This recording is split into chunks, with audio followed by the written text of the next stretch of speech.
This is the Tesla Model 3, and the question people ask a lot is how you enable dashcam in these vehicles.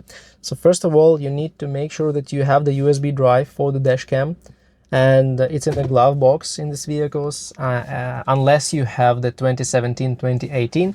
In those model years, it was in one of the USB drives here in the console, but after that, in 2018, they made this USB drive. Here in the glove box you see this flash card USB stick, and if you have it installed, then you will be able to operate dashcam and sentry features.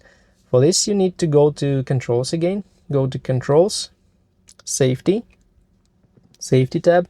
Here you have the sentry mode menu, and after that you have dashcam menu. So you have several functions. You can set it to off, so it will not save any footage at all.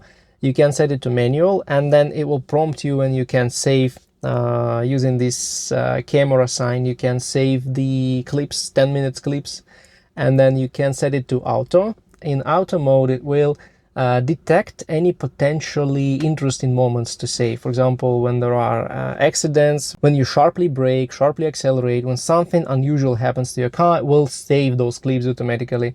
And on honk, so when you press honk, it will save that 10-minute clip on the flash card, on the USB stick.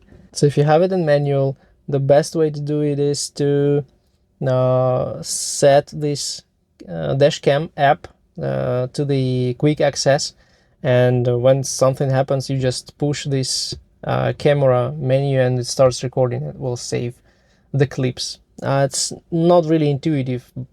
That's why I really recommend to put it in auto mode, and it will save the clips for you.